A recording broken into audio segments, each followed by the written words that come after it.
Hello everyone, welcome to Sindhu Academy. இன்னைக்கு நம்ம என்ன பார்க்க போறோம் அப்படின்னா 9th Maths Chapter 1 Exercise 1.4ல 5th sum பார்க்க போறோம். ஓகேவா? கொஸ்டின் படிக்கிறேன். If A equal to என்ன சொல்லிருக்காங்க பாருங்க, x such that x equal to 2 power n அப்படி சொல்லிருக்காங்க, and the n belongs to the whole number which is less than 4 னு சொல்லிருக்காங்க. ஓகேவா? இப்போ ஃபர்ஸ்ட் a ஓட வேல்யூஸ் கண்டுபிடிச்சலாம், நெக்ஸ்ட் b படிக்கலாம். ஓகேவா?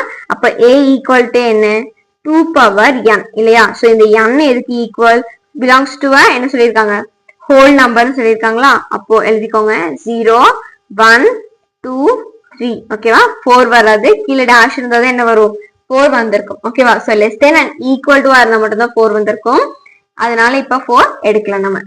ஓகேவா? அப்போ சப்போஸ் n வந்து 0வா இருந்துச்சு அப்படின்னா 2 power 0, so anything power 0 is 1. ஓகேவா? நெக்ஸ்ட் n வந்து 1 இருந்துச்சு அப்படின்னா சோ 2 பவர் 1 இருந்திருக்கும் இல்லையா? சோ 2 1s are 2 அது இருந்திருக்கும். So 2 power 1 is 2. Next n வந்து 2 இருந்துச்சுன்னா 2 power 2, சோ 4 இருந்திருக்கும்.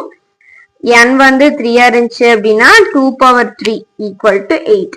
ஓகேவா? சோ 8 இருந்திருக்கும். சோ இதெல்லாம் தான் a னுடைய வேல்யூ. ஓகேவா? நெக்ஸ்ட் பாருங்க b பார்க்கலாம். b such that x equal to 2n. Okay, so 2 into n ல இருக்கு. அந்த n வந்து என்னன்னா நேச்சுரல் நம்பர்ஸ் சொல்லியிருக்காங்க, which is lesser than and equal to 4. ஆமா. ஓகேவா? இப்ப பாருங்க, இது வந்து நேச்சுரல் நம்பர்ஸோட n. ஓகேவா? இதனோட a முடியுது. ஓகே, நான் இதுக்குள்ள குட்டியா b போடுறேன். இப்போ b ஈக்குவல் டு என்னது, 2 into n, அண்ட் அது எதுக்குள்ள இருக்கும், நேச்சுரல் நம்பர்ஸ்குள்ள இருக்காமா? ஸோ வேல்யூ சொல்லுங்க, 1 2 3 4. ஓகேவா? அப்போ சப்போஸ் n வந்து 1 இருந்துச்சுன்னா b யோட வேல்யூ என்னவா இருக்கும், 2 into 1. So 2 1s are 2. Next n வந்து 2 இருந்துச்சு அப்படின்னா 2 into 2, ஸோ 2 2s are 4 இருந்திருக்கும். சப்போஸ் n வந்து 3 இருந்துச்சு அப்படின்னா என்ன வந்திருக்கும், 2 into 3, ஸோ 2 3s are 6 இருந்திருக்கும். ஓகேவா? அப்ப n into 4 இருந்துச்சுன்னா so 2 into 4. Okay, so 2 4s are 8. So இதெல்லாம் என்னது, b னுடைய வேல்யூ. ஓகேவா? நெக்ஸ்ட் c அவங்களே வேல்யூஸ் கொடுத்திருக்காங்க, 0 1 2 5 6. ஓகேவா? Then verify the associative property of intersection of sets. So associative ப்ராப்பர்ட்டில இன்டர்செக்ஷன் ஆஃப் செட்ஸ் போட சொல்லிருக்காங்க இல்லையா? ஓகே, அப்ப ஃபார்முலா பாருங்க, a intersection b intersection c இல்லையா? Next a intersection b intersection c. So just இதுக்கு நான் கரெக்ட்டா பிராக்கெட் மட்டும் போட்டா போதும். சோ இதுக்கு ஃபர்ஸ்ட் ரெண்டு, இதுக்கு லாஸ்ட் ரெண்டு. ஓகேவா? சோ இப்போ நான் a ஓட வேல்யூ எழுதிக்கிறேன். a ஈக்குவல் டு என்ன அப்படின்னா 1 2 4 8. ஓகேவா? b equal to 2 4 6 8. ஓகேவா? நான் மாத்தி எழுதிருக்கேன், 2 4 6 8 தான் கரெக்டான ஆன்சர். ஓகேவா? 6 8. சோ இதுல இருந்து நம்ம என்ன கண்டுபிடிக்க போறோம், a ஓட வேல்யூ தெரிஞ்சிச்சு, b ஓட வேல்யூ தெரிஞ்சிச்சு, and c ஓட வேல்யூ அவங்க கொடுத்துட்டாங்க இல்லையா? சோ 0 1 2 5 6 இதுதான் c னுடைய வேல்யூ. சோ இது எப்பயும் போல LHS னு வச்சுக்கலாம், இது RHS னு வச்சுக்கலாம். ஓகேவா? அப்ப LHS equal to a intersection b intersection c. ஓகேவா? சோ பிராக்கெட்ல இருக்கிறது ஃபர்ஸ்ட் சால்வ் பண்ணிரலாம். a intersection b equal to a ஓட வேல்யூ சொல்லுங்க, 1 2 4 8 இன்டர்செக்ஷன் b ஓட வேல்யூ பாருங்க, சோ 2 4 6 8 தான் இதனுடைய வேல்யூ. இப்ப எது எது சேமா இருக்கோ அது மட்டும் தான் இன்டர்செக்ஷன் எழுதுவோம். பாருங்க 2 4 and 8. ஓகேவா?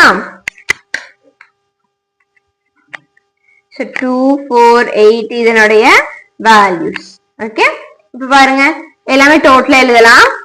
a intersection b intersection c இல்லையா? சோ அப்ப a இன்டர்செக்ஷன் b க்கு நம்ம என்ன வேல்யூ கண்டுபிடிச்சு வச்சிருந்தோம், 2 4 8. ஓகேவா? இன்டர்செக்ஷன் c ஓட வேல்யூ பாருங்க, 0 1 2 5 and 6 இல்லையா? and இதுல என்ன நம்பர் மட்டும் சேமா இருக்கு, 2 மட்டும் தான் சேமா இருக்கு இல்லையா? சோ அப்ப 2 மட்டும் எழுதிக்கலாம். ஓகே, சோ இது வந்து ஈக்குவேஷன் 1 ன்னு வெச்சுக்கலாம். இப்ப பாருங்க RHS வொர்க் அவுட் பண்ணலாம். RHS equal to a intersection b intersection c. சரி, அப்ப b intersection c மட்டும் ஃபர்ஸ்ட் வொர்க் அவுட் பண்ணுங்க.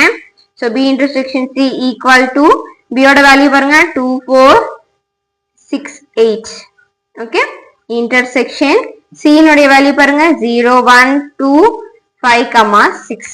ஓகேவா? சோ இது வந்து C னுடைய வேல்யூ. சோ இன்டர்செக்ஷன் என்ன பண்ணுவோம், சேமா இருக்காது மட்டும் தான் எழுதுவோம்.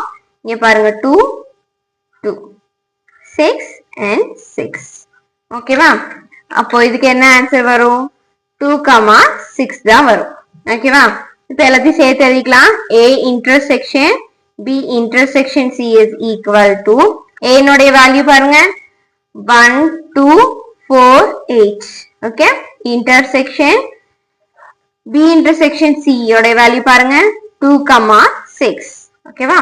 இப்போ இது சேமா இருக்கா அதை மட்டும் ரவுண்ட் பண்ணிக்கலாம். சோ 2 மட்டும் தான் சேமா இருக்கு. ஓகேவா? அப்ப ஆன்சர் 2 மட்டும் தான். இது ஈக்குவேஷன் 2 னு வெச்சுக்கோங்க. சோ ஈக்குவேஷன் 1 லயே என்ன ஆன்சர் தான் வந்திருக்கு, 2 தான் வந்திருக்கு. ஈக்குவேஷன் 2 லயும் ஆன்சர் 2 தான் வந்திருக்கு. therefore equation 1 is equal to equation 2. ஓகேவா? LHS is equal to RHS. Formula எழுதிக்கோங்க. A intersection B intersection C. ஓகேவா? பிராக்கெட் கரெக்டா போட்டா போதும். A intersection B intersection C. ஓகேவா? is equal to போட்டுக்கணும். ஓகேவா? is verified. ஓகேவா? சோ இதோட இந்த சம் முடியுது, அதோட இந்த வீடியோவும் முடியுது. தேங்க்ஸ் ஃபார் வாட்சிங். இந்த வீடியோ புரிஞ்சிருந்தா கண்டிப்பா லைக் பண்ணுங்க, சிந்து அகாடமி சேனலை சப்ஸ்கிரைப் பண்ணுங்க, அண்ட் உங்க ஃப்ரெண்ட்ஸ் கூட சேர்ந்து ஷேர் பண்ணி படிங்க. Okay, thank you.